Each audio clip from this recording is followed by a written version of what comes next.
Hi, everyone. My name is Micheline Holdemarch, and my company is MHM Health Consultancy. And I'm also one of the partners, but we are super excited to our first ever global thinking bloodless medicine webinar. It's the first ever. And so therefore we are super excited to be on this journey. We want to thank all our partners. We want to thank Carl McIver, Creative Director for Red Blood Medicine and Surgery and the nursing ecosystem. He is the talent behind this, the brains behind this, the real mapper and navigational expert behind this. And we have to say a round of applause for that innovative out-of-the-box thinking. Obviously, Dr. Micheline Holdemarch, I'm here, but I cannot say that I want to take any of this sort of accolade away from Carl at all. We want to thank Josiah Jackson Okaselola, and I hope I say that right, Okaselola, who is the lead innovator at Nurses on Air Function. And it's such a privilege to be sharing this platform with you. But today's really special. We are actually doing our global part from the United Kingdom. And it's such privilege to have the esteemed and well-respected medicine expert. He is Professor Rotimi Jayasimi. And we just want to say thank you for being here with us on today's date, the 21st of July, 2021. Professor Jayasimi, thank you for taking part in the first ever Thinking Bloodless Medicine webinar. And I think it's only fit that you take the stage now in all of this and tell us about your scope of work, because your portfolio, it's really amazing. One, two, it has such diversity in regards to the different areas. Not only that, you are a community person helping, supporting community groups. You're a mentor, you're a coach, you are such an inspirational person that we are very humbled and happy to have you. Professor Rotimi Jayasimi, can you introduce yourself, please? Thank you. Yeah, thank you for this honor of inviting me to speak at the very first global webinar. I do give my appreciation to the organizers as well, and to you, Micheline, for the kind invitation. When you made that preview of who I am, I didn't really recognize that you were talking about me, but I will say a few things about who I am. My name is Rotimi Jayasimi. I'm a doctor, 43 years in clinical practice, 27 years as a consultant in obstetrics and gynecology. And just to say, we lose a lot of blood in obstetrics and gynecology because when women deliver, they do lose blood. In addition to that, I'm adjunct professor of law at the University of Ibadan in Nigeria. I'm also the vice chairman of BAME Health Collaborative in the United Kingdom. I am a specialist in patient safety for the National Health Service in the United Kingdom. In addition to that, my main job at the moment is as Associate Medical Director for Patient Safety in one of the large NHS hospitals in the United Kingdom. And the remit of that is to ensure that we do not cause harm to our patients. At the same hospital, I still have hands-on practice as an obstetrician and gynecologist. When it comes to regulatory business, I worked for the General Medical Council as a member of the Fitness to Practice panel for 13 years, the longest serving member. And currently, I'm an assessor for the Care Quality Commission of the United Kingdom. That's a commission that regulates hospitals and social care within the United Kingdom. And in my spare time, I'm the Chief Executive Officer of Trojan Medical Group, an infrastructure development group. Yes, I am a doctor, but I also have a business background. I have a master's in business administration, and I found that very useful in hospital administration and in my day-to-day work. And I'm also a medical expert when it comes to law. I have a master's degree in medical law. I think I've probably said enough about myself. This is not the time to read my CV out. Okay. Thank you. But it's very important for our brothers and sisters across the globe to know that we are speaking to someone who actually would be ideal for us to extract, and also for you to share information about this direction of bloodless and what does that really mean in medicine and surgery, and also for the layman to understand that there are options. So, yeah, we've known each other for many, many years, and I am slightly disappointed that you didn't say to the world that sepsis is something that affects the world. And I can see you smiling, despite CV or not, resume or not, sepsis. You are one of the leaders and pioneers in how we actually identify patients who are, who have sepsis in the context of needing immediate clinical intervention. I think you need to share just a minute or so about that. Thank you. Yeah, thank you for prompting me about sepsis. Yeah, we do talk about cancer as a killer, but sepsis kills a lot of people, and it is preventable. But the issue is that we're not aware, even as physicians, as nurses, as clinicians, then the lay people are not aware of what the symptoms are.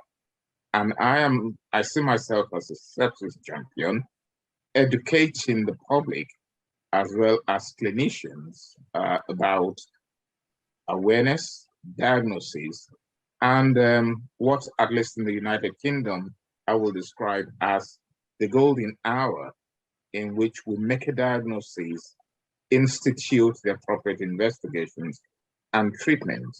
And if we're able to do that, we're able to at least bring down the mortality from sepsis. Thank you so much for that. So we will go straight into thinking bloodless. Just the word, thinking bloodless. When you hear that as a healthcare professional, a clinician, an expert in your field, what does thinking bloodless, what should we all be doing? And I like this, thinking bloodless. Yes, I think when you mention that to a body of clinicians or healthcare professionals, I'm sure the very first, especially in the surgical specialty, I think the very first thing that's going to cross their mind is, what are you talking about? When you operate on somebody, they lose blood, so it can be bloodless. As an obstetrician, we do know that women after childbirth lose some blood, and at times a lot of blood. So when you hear the word bloodless surgery, bloodless medicine, I think it raises an eyebrow. And this is why I am excited about this webinar, because education, knowledge is powerful, and we need to get the message out to our colleagues, our contemporaries, appears that there's an alternative way, there's an alternative measure. And again, we've got to be mindful that in whatever we do, we have to be patient-centric. Mhm. We have to take the patients along with us in what we do. Mhm. So medical paternalism has gone away, and patients have their own worries about blood. And I'm so happy.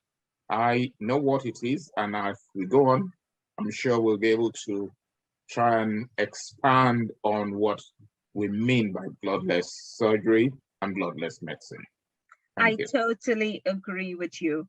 And, thinking bloodless, sometimes it's so easy for us to say, okay, this person is anemic. This person, their HB has dropped significantly. And therefore, the first thing we quickly do is to get some packed cells, some transfusions written up very quickly for that person. And I think thinking bloodless should not only be a healthcare professional consideration, but also the public be more aware, because it has an association with a religious order, the Jehovah Witness. So how do you see we sort of think differently in the context that is not only that the Jehovah Witness body that doesn't want transfusion, but there are lots of other people who really don't want to have transfusion, and that minority voice is there. So how can we ensure that there is something that embraces it all? Yeah, I think it's getting the word out. I'd like to say something about Jehovah's Witness, because in the United Kingdom, they're probably the largest group of people who are out in the public who would say they don't want blood products. And over the years, dating back to possibly over 30 years now, I have been involved with them. They have the hospital liaison committee, and usually I am prepared to take them under my wings and listen to them, draw out a plan as to how we're going to manage their surgery, optimize their care prior to surgery. So there is an alternative for Jehovah's Witness, and I have nothing against their faith. It's their faith and their belief. And we have to respect that as healthcare professionals. But having said that, what about the other groups of people? That's not to say that human beings are not a little bit wary when you say you want to transfuse them with blood that's coming out from somebody else, that it's not their own. A lot of things go through their mind. I mean, COVID is one of the things. Is it going to change my DNA? Am I going to react to it? Am I going to be the same person afterwards? You're giving me somebody else's blood. Then, if you remember, I'm sure, Michael, and you'll remember this, it was a global issue. Of course. When we had the mad cow disease. Blood Who could transfusion. forget? Yeah, blood transfusion at that time was, I mean, No. people were very reluctant to receive blood. And not just the mad cow disease, even still currently in the United Kingdom, we are still debating about the blood that was given inadvertently to hemophiliacs. We didn't know it contained hepatitis B or hepatitis C, and it's an ongoing controversy. So what I would say is giving blood has its own risk, and they can be serious as even death if you give the wrong blood, or if you give blood that's infected with hepatitis. Yes, so that's very good, because we are going to come down to having a discussion about, infections and all of that. But I think let's just look at COVID, because COVID has actually impacted our lifestyle, the way that we access health. It has also the logistics about blood transfusion, storage, transportation, and right across the globe. So let's talk about some areas. So let's talk about Africa in the context of blood transfusion during the COVID period. So this is, it could be seen as speculation, but however, we do know also for the Caribbean as well, if you need to transport, it has to be at the right temperature. So how do you think, people manage during the COVID period with having, the need to transfer through rural areas, packs of blood transfusion versus if we using a bloodless system or model? Yeah. In one regard, I'm mindful of the fact that you've mentioned COVID. We all know the devastation that it's caused globally, and I think it's right to express our sympathy to those who have lost loved ones. People have died, a lot of people have died. But going to the question that you mentioned, Africa has got a very fragile healthcare system. And what COVID has done is to expose the fragility within the healthcare system. Blood donation in Africa is a big problem. You wouldn't find people donating blood easily, just like you have in the West, where people volunteer. No, it doesn't happen in Africa. When you need blood, you have to go and get relatives or rent or pay for it, and then go to the hospital blood bank. Now, talking about Africa, we do know that power supply is not constant. So if you have a blood bank that is not well refrigerated and the blood is not stored at the appropriate temperature, then there could be issues with the blood. So that's one aspect of blood transfusion. It's the reluctance of people to donate blood. And that reluctance of people to donate blood to people has resulted in a lot of avoidable deaths. But one good story coming out of Africa is Rwanda, Yes. where they have used drones to deliver blood products to hospitals that needed it or that need it. So Africa are going through the Sustainable Development Goals, are trying to develop as well.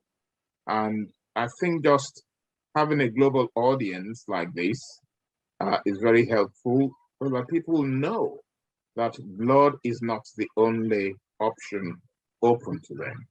There are other options open to them. And you're absolutely right. And there is one thing we haven't touched on during that is the preparation.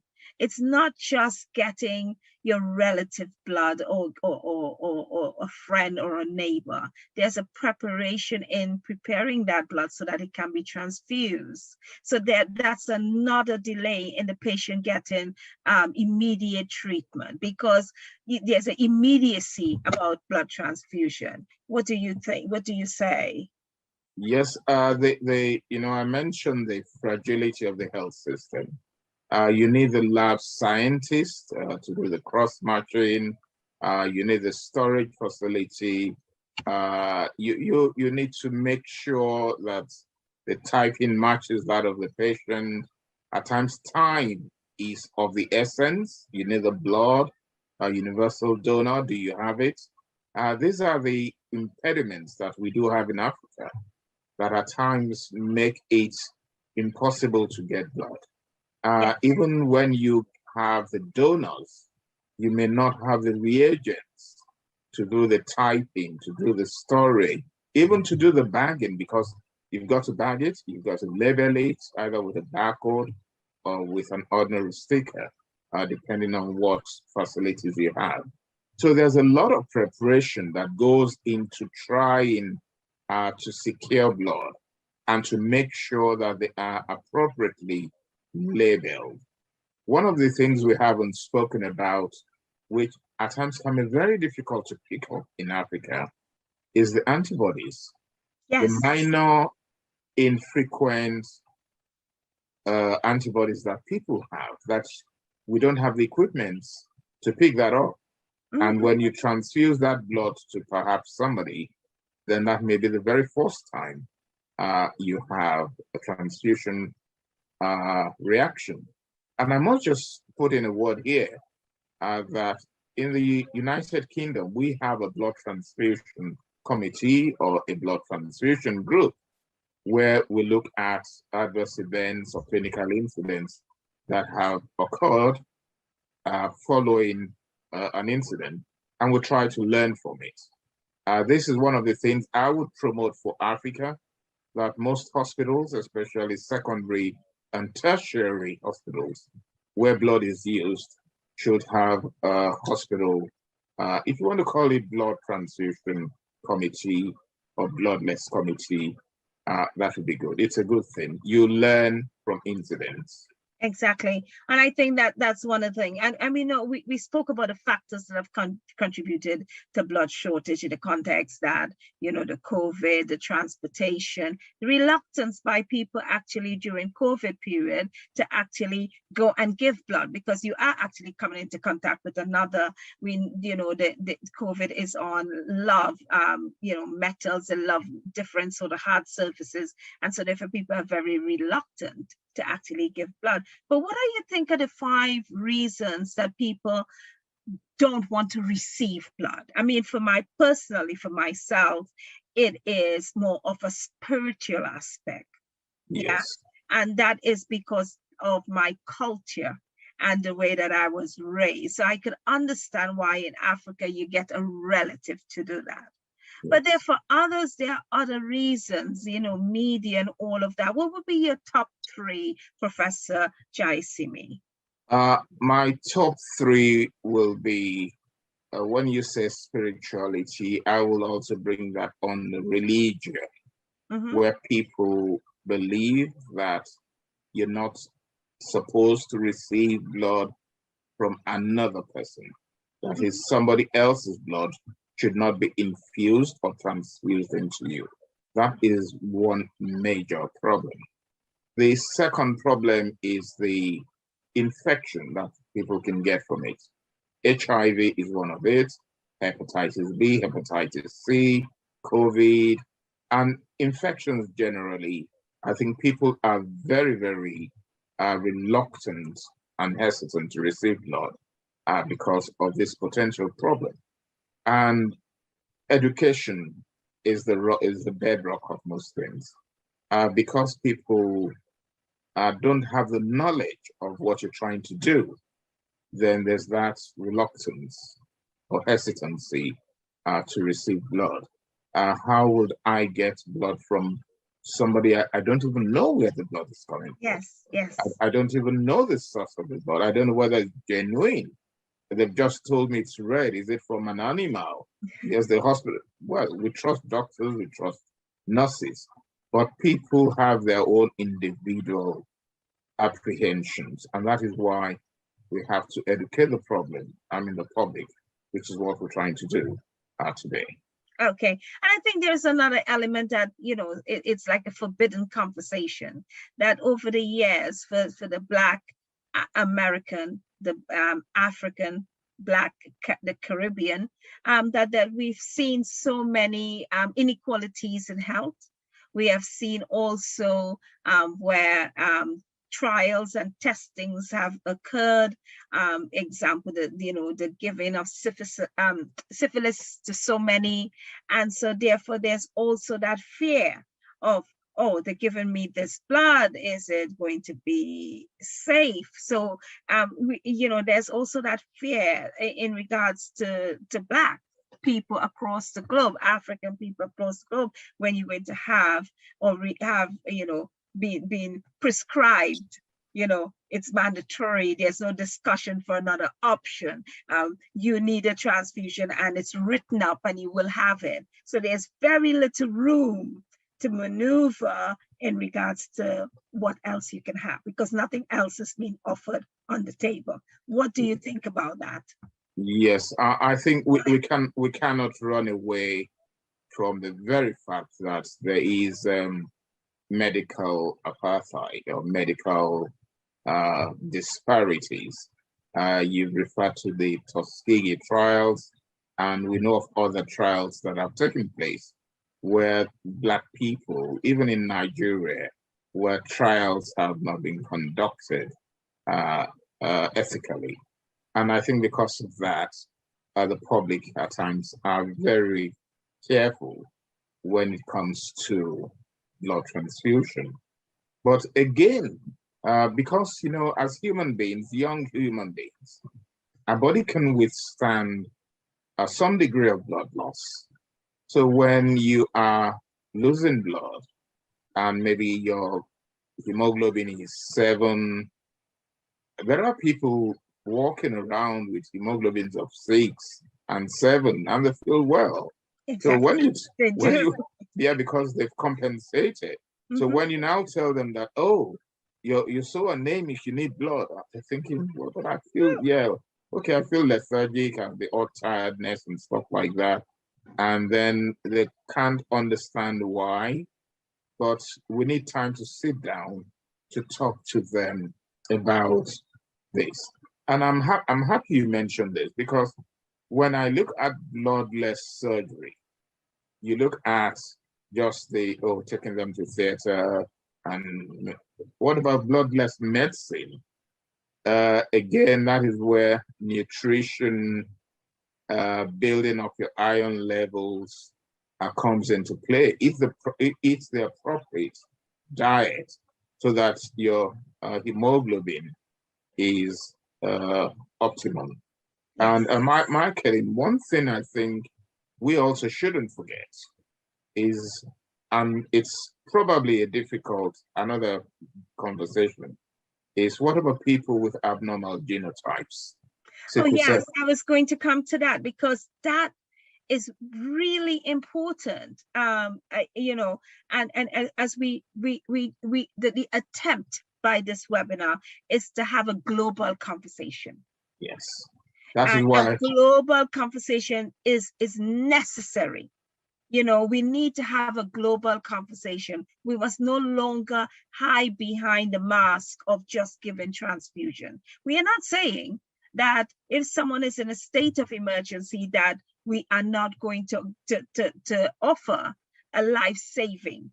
But what we're saying is about starting that trigger of conversation about what is to think bloodless. Yeah, the way I'm going to approach this as a surgeon, what I'm going to say is anybody going for elective surgery should be prepared. Ensure that their hemoglobin level, the blood level for the lay public, is normal. Optimize them. Ensure you give them iron tablets so that their hemoglobin prior to surgery is high, so that even when they lose blood, then it's not too low as to warrant blood transfusion. Then that's pre-operative preparation, making sure that they are in top notch. But what about during the operation? At operation, people will lose blood. There's no doubt about it. But surgical techniques are very, very important. Surgeons have to pay attention to details, try and minimize blood loss by using the appropriate instruments. We've got advanced technology now. I mean, we are doing so many different types of surgery now, whereby there's a reduction in the amount of incisions, and also the blood loss of yesteryear. I would say yes, instead of say yesterday, I would say many years ago, when I don't want people to know my age, but in the early days, you know, you would see so much blood loss from an incision. That's correct. Surgical cut, that's what we're talking about. And now, you know, there are, you know, keyhole surgeries. There's so many surgeries where, you know, blood loss it can be minimalized. That's correct. What comes to my mind when you talk about equipment is the harmonic scalpel. Yes. yeah, it reduces the amount of blood loss. It Mhm. desiccates the blood vessel, then you use the cutting mechanism within it. And using the harmonic scalpel reduces blood loss. Again, we've learned from what soldiers do. You know, when soldiers go to the battlefield and they have an injury from a blast wound or grenade wound, there are hemostatic agents that you can apply onto the surface. Definitely. And now it's available in medicine. Mhm. So if the liver is bleeding following maybe a rupture, there are these four hemostatic agents you can apply, and it's like magic. It stops the flow. So we should use that. We should make it available, readily available in our hospitals. And I think, I yeah, just I want to was, say, just before, I don't mean to interrupt you, but I just want you to step back a little bit in what you were saying, because you being a professor and you know, you're at universities and all of that. So if you could just hold that surgical process. There you are as a surgeon, and you have junior doctors with you. You have nurses, you have theater nurses, you have over in the UK now, we have a physician associate. Yeah. yeah, And so therefore the orthodox thinking is really about transfusion and to actually ensure that this person is actually fully infused in every aspect. So you don't go into any sort of cardiac problems, because that's one of the key things that's you want to prevent. that's good. However, what do you think are the influencing factors right there for these junior doctors and all those in that room? What is the message should be about bloodless, thinking bloodless? Yeah, I think thinking bloodless, not just in theater that we start the education. It's in the small group, large group teaching that if you optimize the patient's health, then you're starting the race at a good point. But intraoperatively, you know, we used to say God, doctors are next to God. I don't believe in that. It's knowing when to call for help. When your patients are bleeding when you're operation, heroism has no place. When you anticipate that this surgery could be difficult or might be difficult or is becoming difficult, call for help. And again, you know, when you're in your bubble, looking at the operation, the role of the student or the nurses around, they have a helicopter view of what's going on. They Exactly. should they should be able to say, we've weighed the swabs, this patient has lost so much blood, liaise with the anesthetist, what's the blood pressure, what are the vital signs, what's the pulse, and we must, I think the message is this, we must work as a team.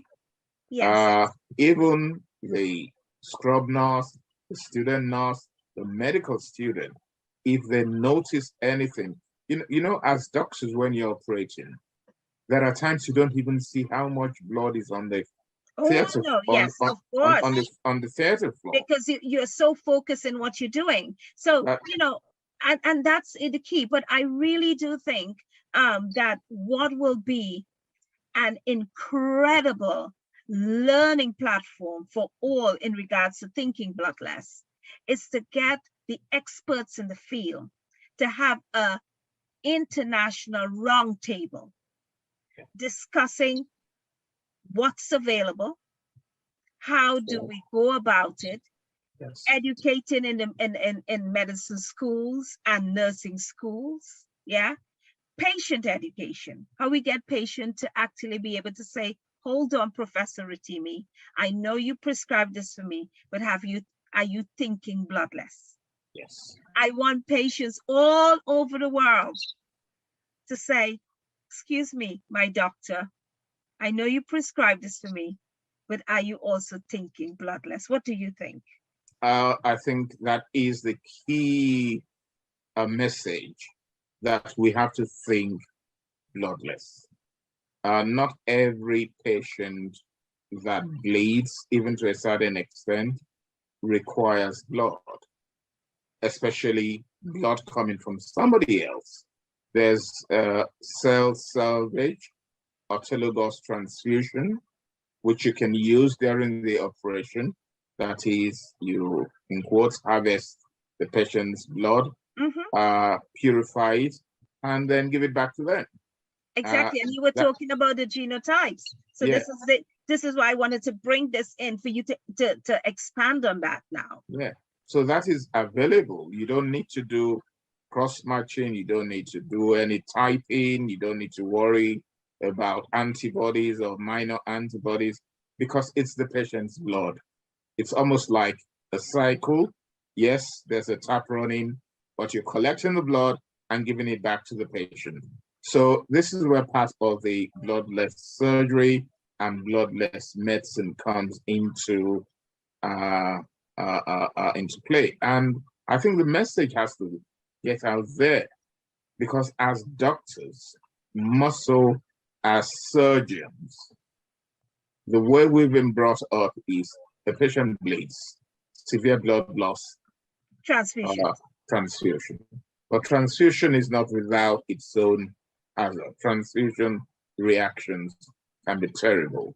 And that is why we should educate ourselves. And when I say ourselves, when I talk about the healthcare industry, I talk about healthcare professionals.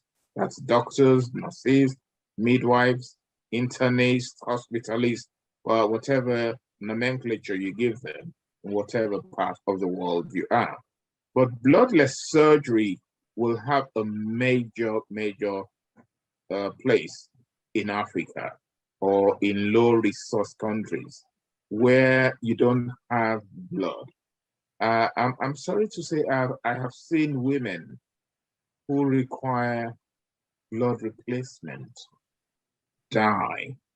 Yes. Because this is not on religious grounds, but just because the hospital facility hadn't got enough blood, they didn't have blood transfusion. And they did not have another option. And they didn't have another option. And that's what we're talking about in healthcare today. We should be talking about options. That is correct. And we should be educating patients to ask, what are the options? Yes. I would even say we shouldn't wait for patients to ask, what are the options? It behoves on us as clinicians to tell the patients what options are available, the pros and cons of each option, and that is involve the patient in decision-making about their care. When you do that, you get better engagement from the patients. A knowledgeable patient, if you tell a patient that, oh look, if I don't give you blood transfusion, if we do bloodless surgery or bloodless medicine, you're going to recover faster. The risk of you having an infection is going to be lower. The length of hospital stay is going to be lower. I'm sure most patients. And another thing is that we can talk about it in another context. We talk about it in efficiency, and Michael loves that word. Cost efficiency is really important to me, and so therefore, averagely, when in the UK. When someone have a blood transfusion, that means you're going to be using the time of a nurse or a health worker of any level who will be doing observations within a set period, 5, 10, 15 minutes. That's correct. And so utilizing that person for that particular person. So if you have 5 transfusion, you need someone to be there to be actually be doing that when they could be used to do something else. That's correct. They could be used in other parts of the ward to actually do something. And if you are using a bloodless as well, that means that you would save that person time to be utilized elsewhere. And so therefore there is a cost benefit for any hospital care provider in actually embracing, the bloodless campaign. So I see you smiling there. Yeah, I can't help it. I can't help it. I was going to say, do you know why I have a smile on my face? You know, we don't want to transfuse blood after midnight. Yes. For the reasons you've given, or wait till the morning. And that's because it's resource intense. Staffing levels overnight is not as it is during the day. So you can imagine 2 or 3 patients requiring blood. It's not safe to do that overnight because you cannot do the vital signs monitoring that you have to do. And this is where, again, we should be educating, letting people know that bloodless surgery and bloodless medicine, if done appropriately, can avoid transfusion. One good thing you said is this: in life-threatening conditions where you have to act fast and where the patient hasn't got any objection to blood transfusion, then one can use it. We are not saying don't use, we're not saying absolutely don't use blood products. What we're saying is prepare your patients preoperatively, be technically savvy while you're doing the operation to make sure that you don't lose too much blood. And if there's blood loss, you've got autologous transfusion. So I hope people, we've started a conversation, and I'm happy we've started this conversation. We started a conversation, and there is so much cost behind this. The cost of preparation, cost of storage, cost in the lab, cost when you request it for it to actually come up. Two clinicians to check to make sure the cross matching is correct, check it against the patient. And we're not saying not to use it at all, not at all. We're not saying that. What we're saying is looking as we go forward. COVID has had a significant financial impact globally. And therefore that impact can be felt in most of the healthcare providers. And we have to look at the future. And so therefore, as we're coming to the end of our webinar, Professor Jaisimi, one of the things I need to ask you is that how and do you think we should actually encourage this conversation so it becomes a new norm, not known as a particular religion issue, but it becomes a new norm, that it would be something that would be considered, not something, I would take the word something out of my mouth, but it would become a policy matter in regards to clinical guidelines development, in regards to how we assess a person before opting for blood transfusion. What do you think? I am somebody who is particularly keen about implementation science, ethnography. But we as scientists or clinicians, we're always looking at values, quantitative analysis, quantitative that. My message is that we have to bring in sociology, psychology, as well as qualitative research into this program. Blood loss is not, the hemoglobin has dropped from 11 to 6 or give blood. There has to be a qualitative analysis as well, or research qualitative combined with quantitative as well. I'm sure taking this forward, it's very important that we bring in patients when designing research, that they have a voice at the table in designing the research. And I think education, patient education, using patient information leaflets, written in languages that they can understand, is very, very important. So education education for all concerned, from board level to the shop floor, and more importantly, the patient, because they have to make the ultimate decision. And once we're able to let them know that there is an alternative, that blood transfusion is not just the only option, that there is bloodless surgery and there is bloodless medicine, I am certain they will buy into it. I would buy into it. And you know something, one thing we haven't talked about, and that is the mental health aspect of receiving blood.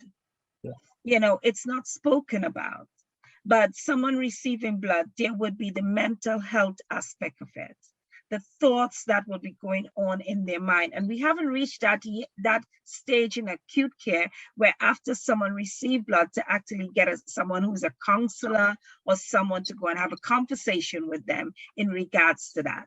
And I think so that all of that could be embodied into the new conversation. But as we come to the end of this, I just want to say thank you. But I just would like you to tell us about how do you see this global new norm, thinking bloodless, can be accelerated and escalated so that it can be shared across the globe in a way that it is cost effective, not intrusive, but it's embracing, because there'll be lots of people who would not want to be involved. So how can we work together to actually help break down some of these barriers and still work with our partners who are trying to influence the Black and Asian and minority communities about giving blood to save lives and also to accept blood?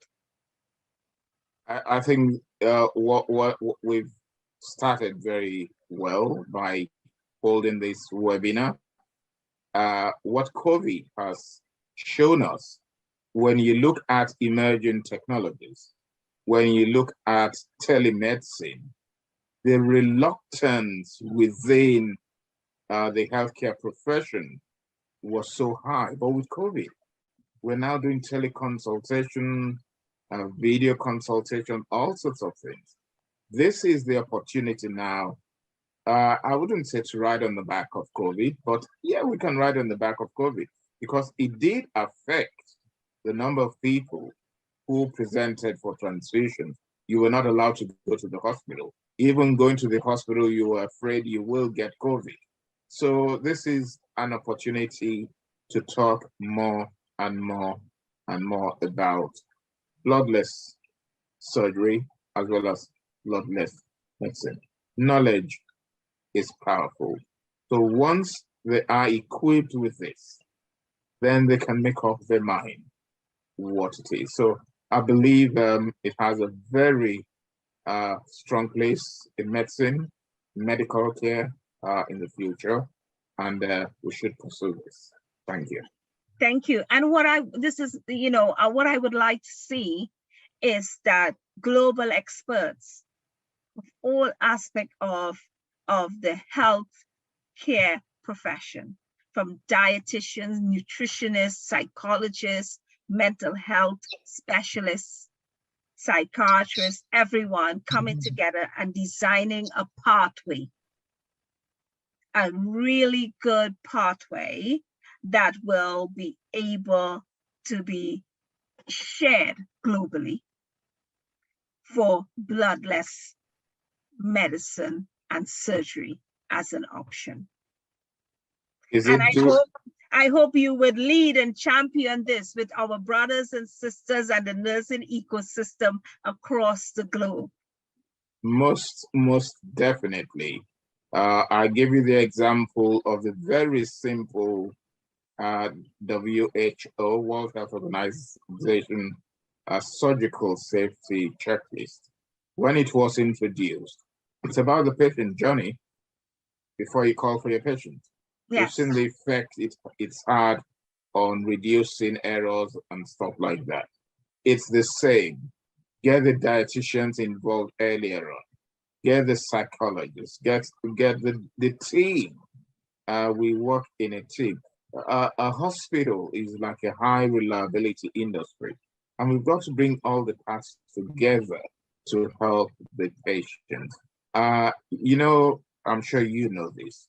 There are patients who lose weight while they're in hospital because they've not been watered, they've not been fed properly. All of this we have to guide against by putting in a good patient's journey. And the journey doesn't start in theater. The journey starts before. It starts in the community. And that's why good diet, exercise is also important. Erythropoietin is produced. I mean, we could go on and on and on. And we can go on and on. But I think this is the beginning of so many webinars around Thinking Bloodless. And I just want to say that this is such a healthy topic on all levels. And I just want to say thank you so much, Professor Rotimi Jaisimi. Thank you for being here to actually share your knowledge, your thoughts about this. And we'd like to say that we are not saying that you shouldn't consider having transfusions. What we are saying is that we want you to be informed as a patient. And for healthcare professionals, what are you saying, Professor Rotimi, to your colleagues? What are you saying to your colleagues? To my colleagues, I'm saying have an open mind. I'm saying there's an alternative. I'm saying equip yourself with the knowledge of what bloodless surgery and bloodless medicine is. It's the benefits to your patients is enormous. The benefits to you as a clinician is unquantifiable. The benefit to the health system, when you talk of economic terms, is also enormous. So watch this space. Yes. I'm sure there will be quite a lot of interest generated from this webinar, I hope, and going forward. And I'd like to thank you for inviting me, as well as the sponsors and not the sponsors, the drivers behind this innovation. Thank you so much. You are so welcome. And we thank you and all researchers who are out there who want to embark on bloodless, thinking bloodless. We really would like you to please get on to Carl Iver. He is on LinkedIn, CARLIVER, and you will see his details. And we also would like you to please remember that Carl Iver is really responsible for redbloodless.org. You can go on that, redbloodless.org. Professor Rotimi Jaisimi, just to sum up all of this, thank you so much for being here today. Have a wonderful evening. And from the United Kingdom, we want to say we are starting the conversation. Say it with me, thinking bloodless. Bloodless. And thank you. Thank you. Thank you for having me. Bye-bye. You're welcome. Bye-bye.